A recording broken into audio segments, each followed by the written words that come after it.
Hello, everybody, and thank you so much for joining me for another episode of Interviews with Entrepreneurs in South Africa. Now, today I'm taking us off at a little bit of a tangent, and I'm having a conversation with Grant Weinberg, who is actually a South African who is living in the USA. But I thought it would be quite interesting to chat with Grant because he has some interesting insights for us about how business and running a business might differ between different countries because he has experience working in the US and in the UK. So, Grant, over to you. Would you tell us a little bit more about yourself and what you do? Sure. Thank you, Melanie, and really appreciate being part of your series and appreciate being a little left field to the normal participants. So my name's Grant Weinberg. As you can tell, I have a more international accent, but ultimately I was formed in the beautiful country of South Africa. I grew up in Rustenburg, so the boy done good, right? Went from the Plaas to the international landscape. I grew up and was educated in South Africa. I left South Africa in 1994. I was due to go to London for 2 years on an ancestry visa. I landed in London, found freedom, having grown up during a difficult part of South Africa's history, and never really turned back and looked, at returning to South Africa. And so 2 years became 5 years, became 10 years, became 20 years. I, worked initially in the casino industry, had a lot of fun in that, but at the age of 28 realized that gaming was more of an entertainment rather than a professional career, and so made a switch to sales. Sales led to recruiting, and as we all know, all great recruiters fall into it, never choose to go into recruiting as a profession. I worked in agencies. I then moved in-house. And I was then very fortunate to land a role with a US biotech called Gilead Sciences, who were pioneering HIV treatments back in 2008. And so, that took me on a 10-year journey of working for them in Europe. I set up 13 affiliates all around Europe and Asia, and helped an organization scale from 500 employees to 2,500 employees, and reaching global revenues of 32 billion as we brought a functional cure for hepatitis C in addition to all the HIV treatments. So in 2015, they asked me if I wanted to go to the US and gain some US experience. And having grown up in Rustenburg in the sun, and having been in London for 20 years, I jumped at the opportunity to warm my bones up. And so I packed my very English wife, who never lived more than 5 miles away from where she'd grown up, and our 2 kids, and we moved to California. And we've been in California for the last 5 years. Are you enjoying the sun there? Absolutely. I mean, I wish I could. Well, I think you can see it coming through the window here. But if I spun it around, I mean, California is just one of the most beautiful places in the world. I mean, you just have everything. From driving in the morning across a bridge that takes you 12 miles across the bay, and the sun rising in front of you. I'm sure there's many beautiful places in the world, but it is a great place to be. Just, if I've got to be honest, it's just the wrong end of the world when you have family in South Africa. Okay. Are you trying to get your family over there? I think we tried to get my sister. She was due to come in May and visit, but something called COVID got in the way. So we'll hopefully plan for next year. Okay. And it was actually your sister who recommended that I speak to you, because she says that you have a radio show. And I'd like to hear more about that. Sure. So, when COVID, so I've always had a passion for music, and my sister might have told you, many nights of conversations and fun and joking. And she said to me, you should get into doing something, a show of some sort. And I suppose the extrovert I am, when I think about that stepping out of the norm, it becomes an introversion, right? I get very nervous about it. But as COVID hit, and the fact that I have a passion for music and I DJ, I'm probably the most international DJ you've never heard of. I played at Pride, San Francisco 2 years ago to 1 million people. Oh, This guy who nobody's ever heard of. But we started a thing called Going Viral on Facebook, and it's a Facebook Live. It was me DJing and having just a kind of a bit of a talk show, radio show. And it started with 3 or 4 loyal followers that would tune in every Saturday, and the momentum built. And I think 2 things, right? One, it's the content.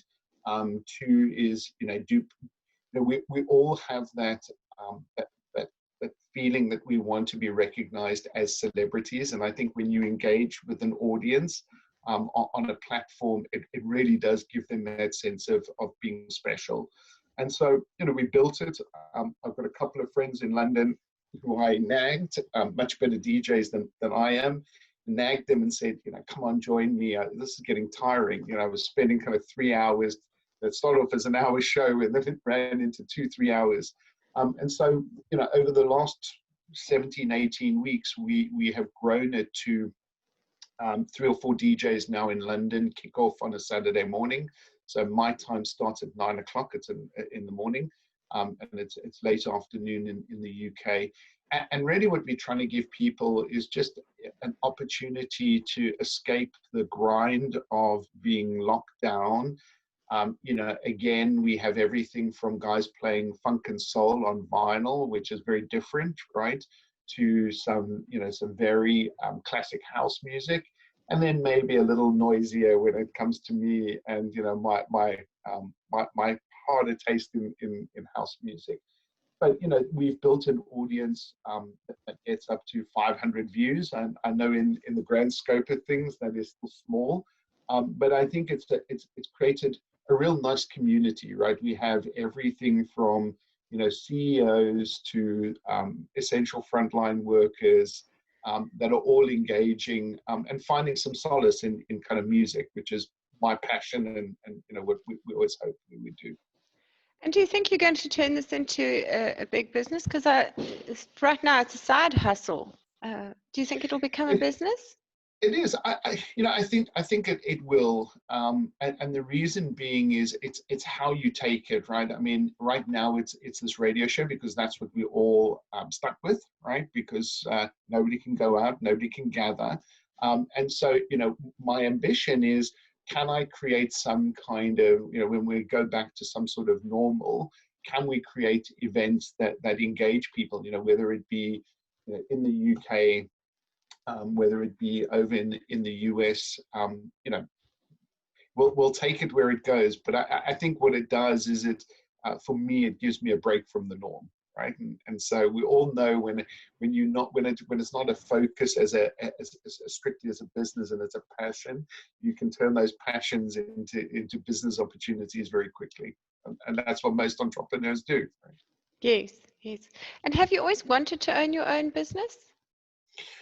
No, I have. I just haven't had the, my father was a very hardworking man that had his own business. And I suppose growing up in a household where you watched your father work long hours and go through the peaks and troughs of, good years and bad years in business, I've then, my sister followed in his footsteps and started her own business. And so I've had all the infrastructure there to be this entrepreneur.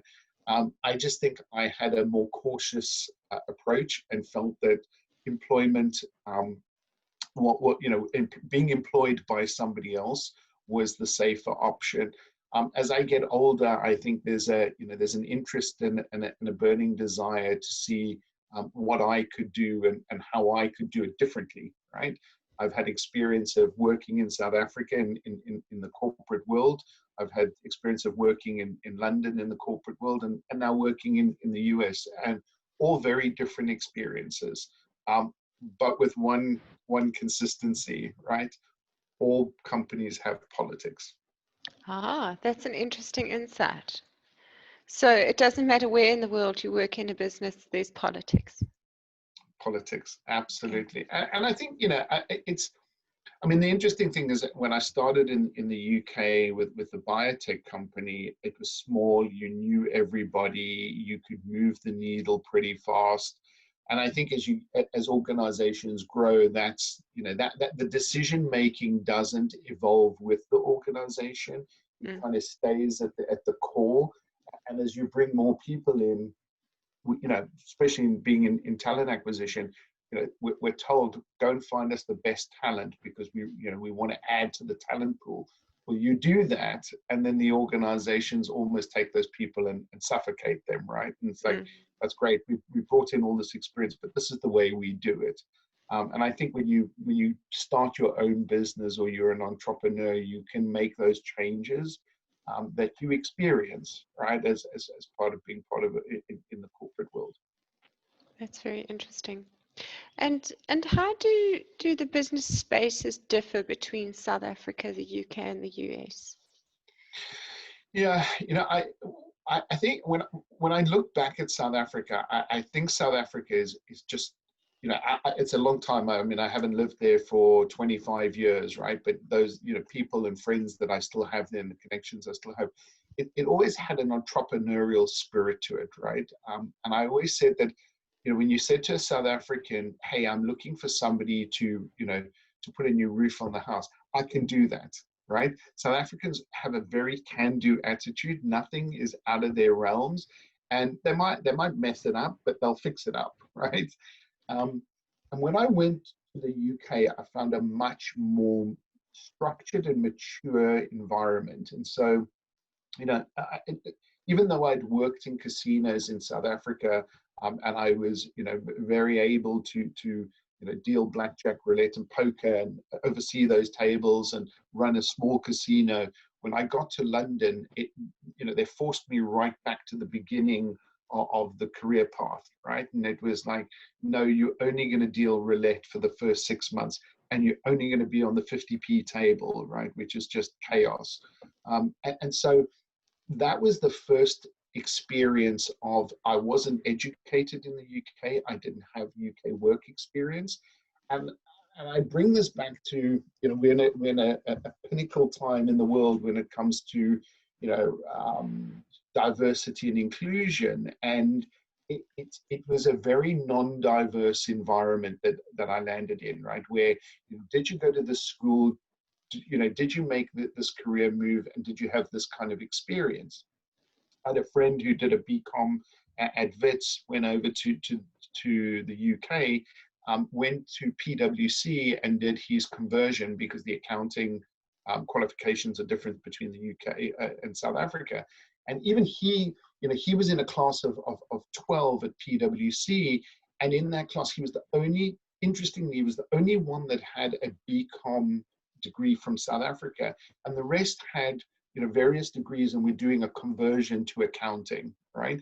And so it's okay if you were a local that you could have a slightly different background, but as a South African, you started at the beginning, right? And so I found that a real challenge, especially when you try to move up the ranks. And then there was again, right, the familiarity. You are different, you have a different background. And so depending on what companies and industries you chose, the more entrepreneurial, South Africans clearly have been very successful. But in the mainstream, you had to fit in and you had to get swimming in the right lane before you could progress in the organizations.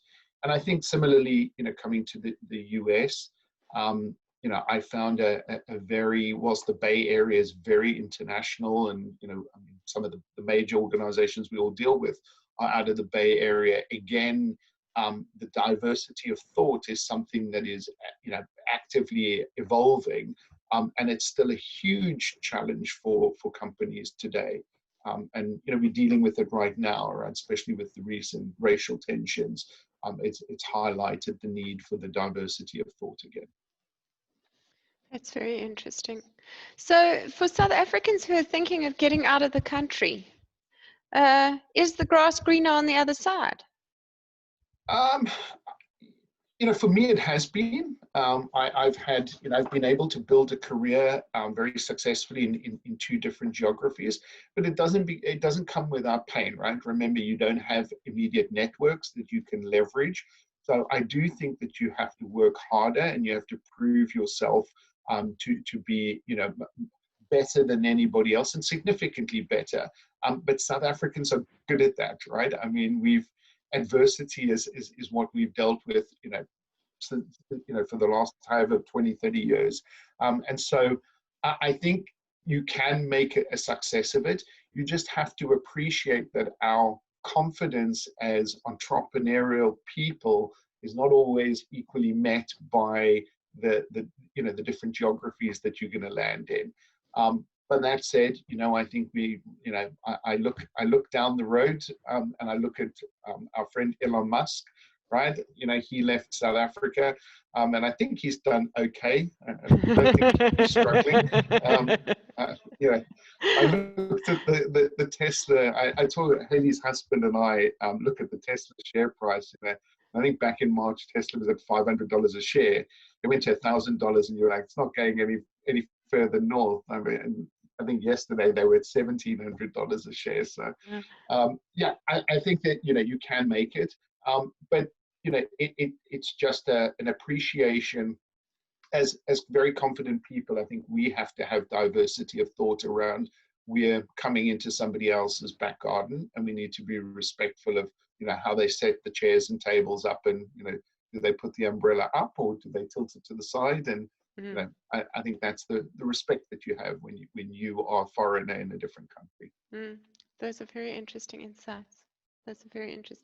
Thank you. You're talking to somebody who's never really thought seriously about leaving.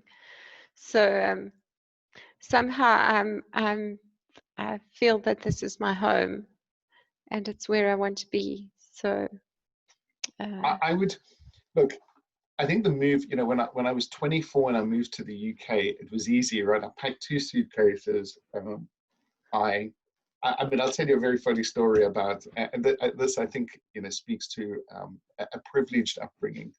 I arrived in London in 1994. I'd rented a flat off a South African doctor who had inherited it from his sister who lived in London. So a bit of a convoluted story there.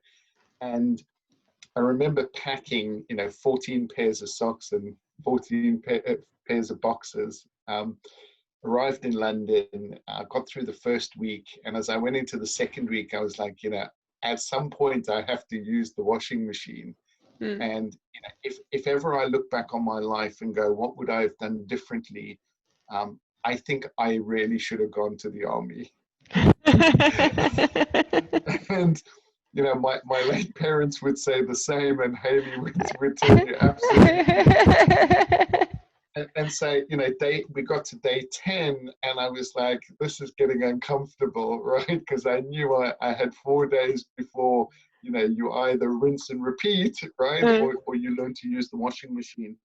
And so I got to day 13, and back then, when you called from a BT, British Telecom landline to South Africa, it was about £1.50 a minute. And I remember picking the phone up, and my mother answered the phone, and she was like, hello, my son, how are you? And I was like, Ma, I don't want to talk to you. Put Selena on the line. Right?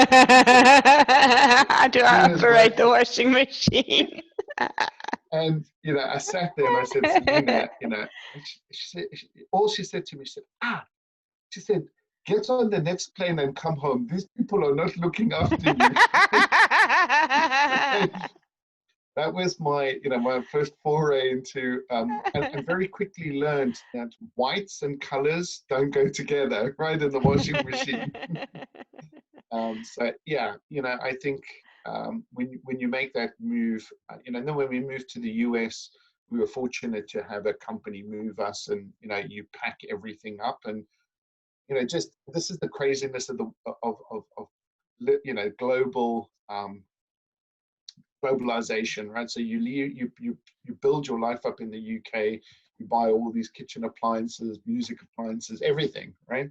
And then you move from one first world country to another first world country, and you have to sell all the electrical appliances because unless you put these little adapter things on or you get transformers, it doesn't work. And so we arrived in the US, and you learn different things, right? I mean, I arrived here before my family, and I went into the bank, set up the bank accounts, and the lady, we're talking 2015, right?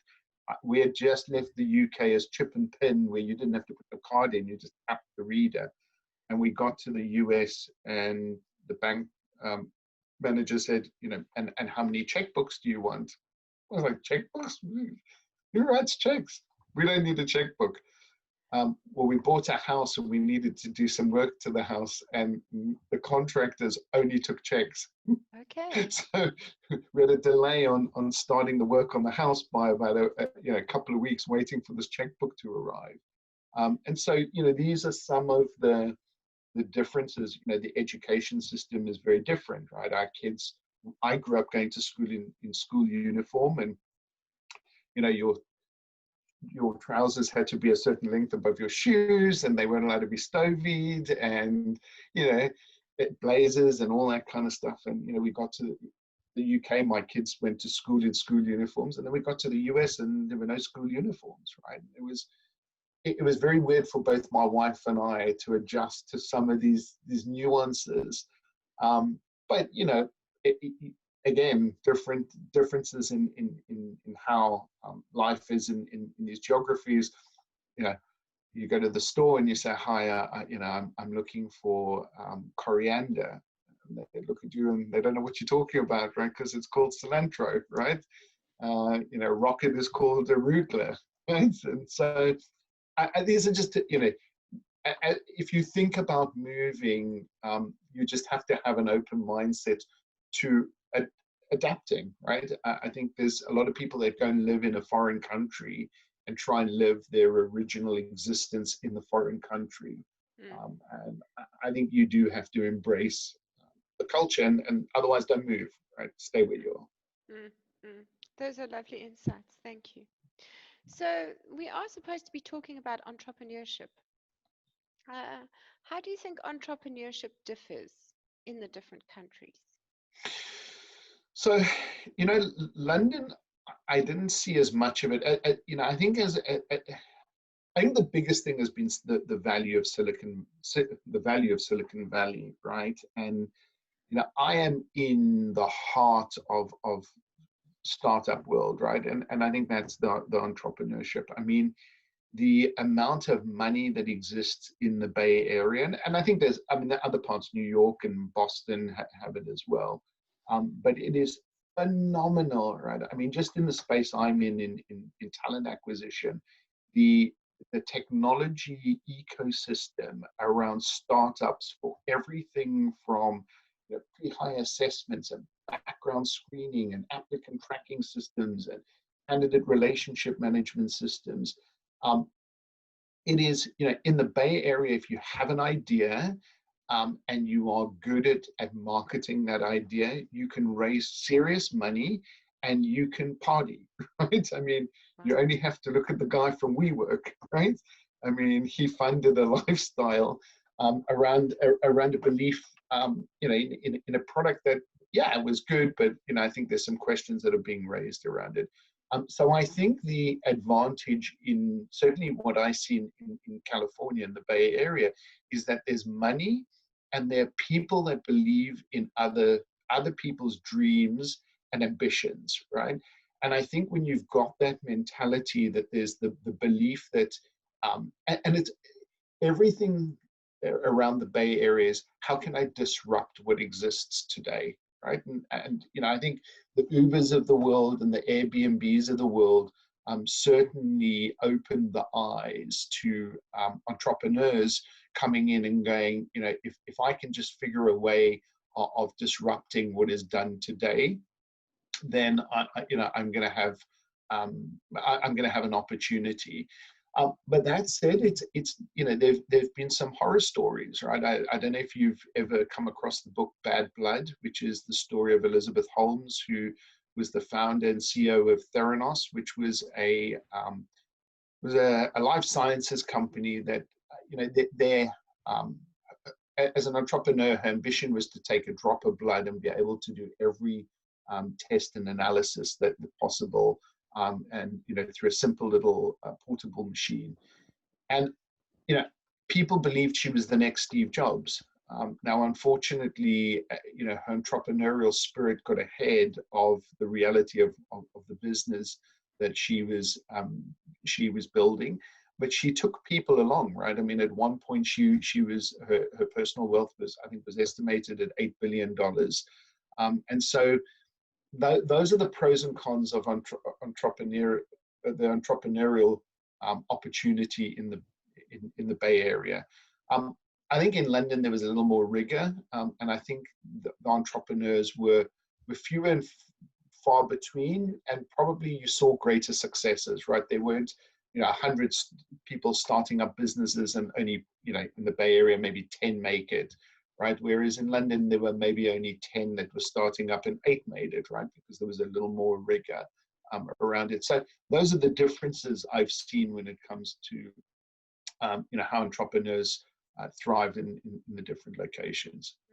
And in South Africa, it's all about bootstrapping. Yeah.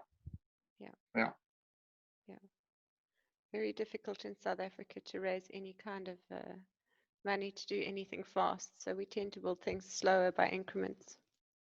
Yeah, I mean, I've been shocked at the money, especially when I was in the biotech space. I mean, the money, it's phenomenal, right? I mean, it also speaks to a very different healthcare system, right?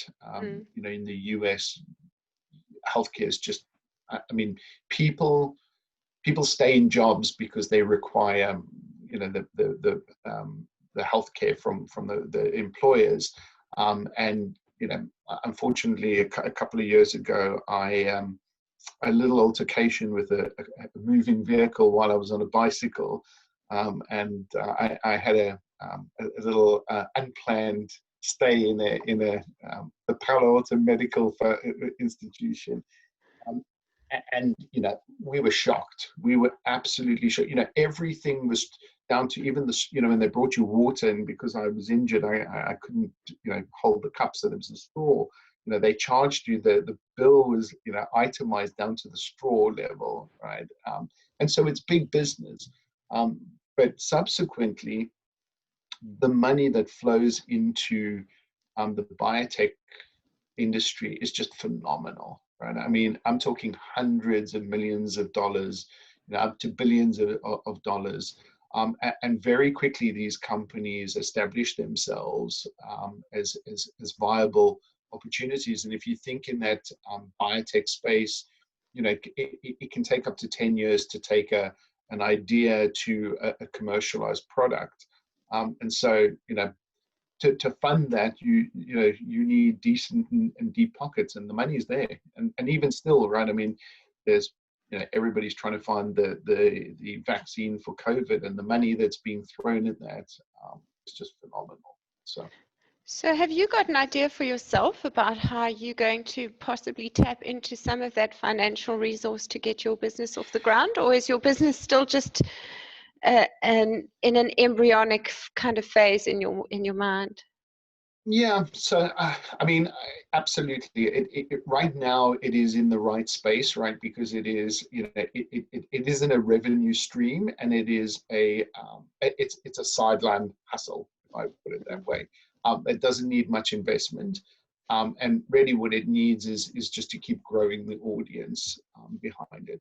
But I do have an ambition to when we can all go back to spending time together in groups of hundreds and maybe thousands. I would love to get some backing to do, to take it to the next level, right? And whether that be events, whether it be some kind of investment and sponsorship in the platform.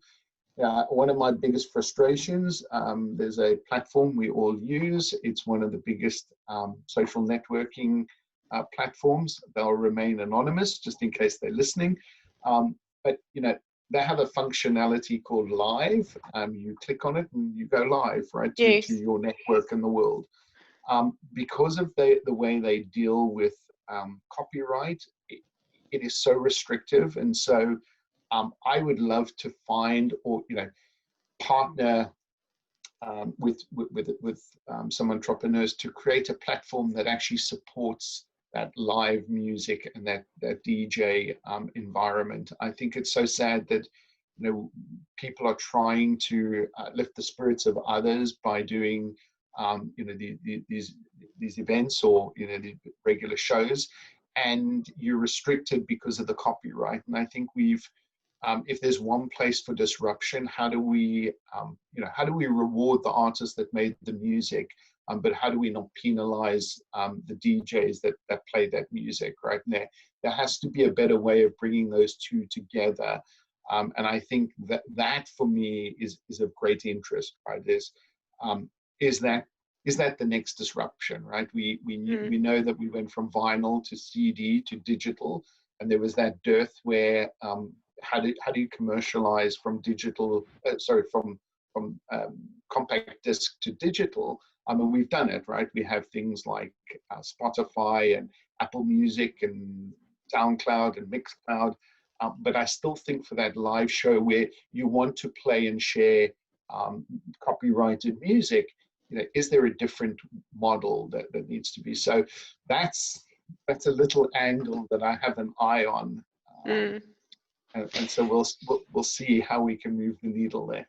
And it's very interesting that you've gone there. I've actually started a group on Facebook around copyright, because it's a topic that's very the understanding around it is quite incomplete. Yep. It's quite interesting, and there's the kind of a tension that exists between, how do we share everything, but then how does the artist get paid for what they do? Yeah. And a lot of people are just unaware when it comes to copyright completely. They just don't know, and just use artistic resources without considering the person who made it. Where do you kind of sit in that copyright space? Yeah, it's tough, right? Because as a house DJ, you pretty much everything is being lifted and shifted from the Marvin Gayes and the Diana Rosses, and you're probably going even further back than that. I do think that artists need to be rewarded for what they do. But I think there needs to be, we have such fantastic technology today that we should be able to come up with a solution whereby we understand who was the original creator of that copyrighted content, who was the remixer, who was the next remixer, and then who is the end user, i.e., so the DJ who is using that music to play to the audiences. And for me, there might be, I mean, let's just use Diana Ross, right? She might be might have had a back catalogue of music that has, as generations progress, become, she's a classic, and maybe as I share with my kids, they get into that music. But as a DJ, if somebody remixes a Diana Ross record and I play it, I'm re-establishing her as an artist that people would want to go and listen to. And so there's a catch-22 there, right? Yes, I'm benefiting because I've got a radio show or a DJ show that I'm getting out to masses and potentially commercializing and getting a revenue stream. But would I, and I've researched this with Facebook. Would I be prepared if Facebook came and said, "Hey, you need to have a license because we need to reward the artists"? I think the way that the technology can read the track from top to bottom and left to right, I'm sure they could also work out what the value of that track is. And so if I'm DJing and there are 500 views on Facebook of the mix that I've done, is there a value that you can put on 500 people listening to that? And therefore I have a maybe an amateur license, which cost me just, you know, hypothetically, like Spotify, $15 a month, right? And so I know I'm not perfectly answering your question around where do I sit. I think where I sit is more around, come on, right? We're living in 2020. You know, we've got this unseen enemy called COVID, but we can't sort out the copyright. And, you know, I think there are a lot of people sitting at home with a lot of spare time. And so, you know, if anybody Yes. wants to hit me up and, you know, we want to crowdsource this problem, I'd love to. Yes. But I really think there's an opportunity there. Well, I've also heard plenty of podcasts and conversations where people are saying, "Come on, get over yourselves. Copyright is dead," because we are living in the remix generation. Everything is a remix at this point in time, and you should be creating new stuff instead of dwelling on the old stuff that you really can't protect anyway. Yeah, yeah. I mean, look, you know, you used to be able to, and I, you know, I don't advocate for this, but you know, there were tools where you could go onto YouTube, find what you wanted, you know, rip it into an MP3 and use it, right? And, you know, there were Shazam was one of the technologies that came out that could read music, and you know, got acquired, I think, by Facebook, if I'm not mistaken. And there are other technologies that are out there that help, you know, understand what the copyright is. But you know, if you buy music, and I think this is the other thing where we've really kind of not evolved. You know, I go on to Beatport and I pay $1.79 for a new track.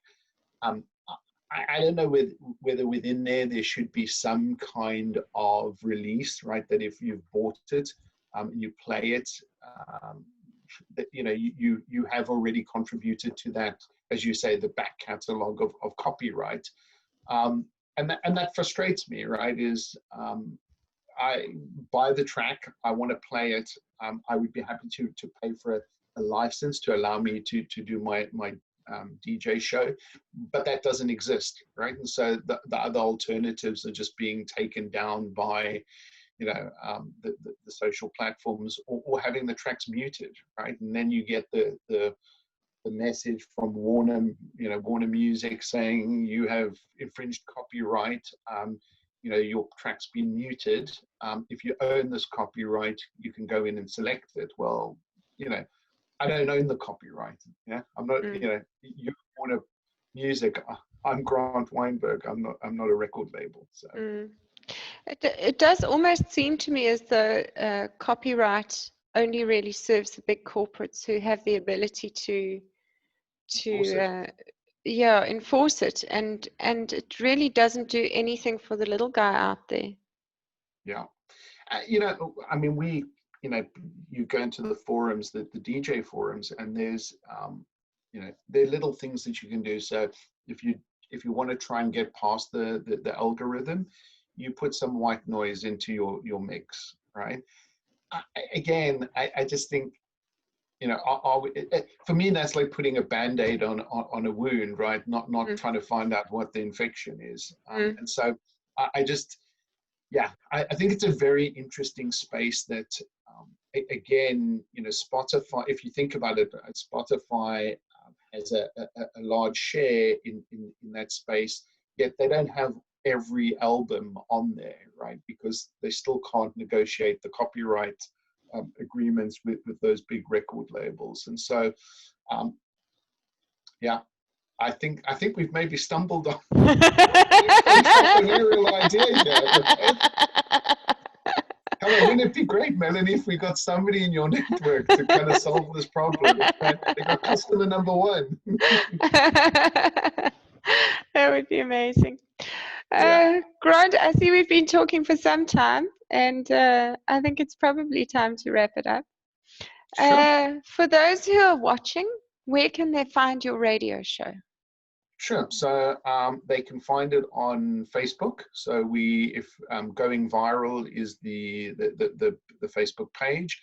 I have a DJ page called DJ Weinberg. So it's a play on the Weinberg and Heisenberg from Breaking Bad. I'm also on SoundCloud, so I have a Weinberg on SoundCloud, and those are the kind of the side hustle locations to get me. And then professionally, I am on LinkedIn, and so if anybody does have an HR or talent acquisition challenge or question, I'm always happy to help on that side too. Okay, that's awesome. Thank you so much for talking to me today. I've really enjoyed our conversation, especially the bits around copyright. That was awesome. Thank you.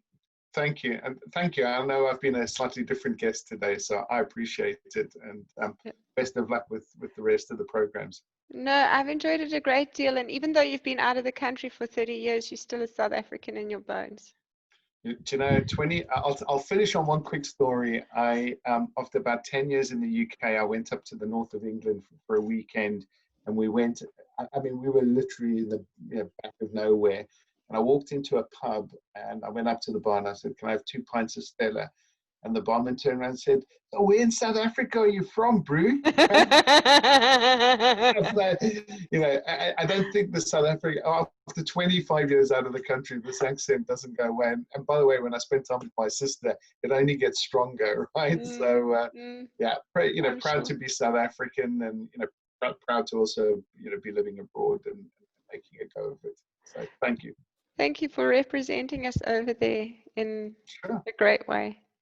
I try, Elon overshadows me sometimes, but I try. Okay, have a great day. You too. Thanks.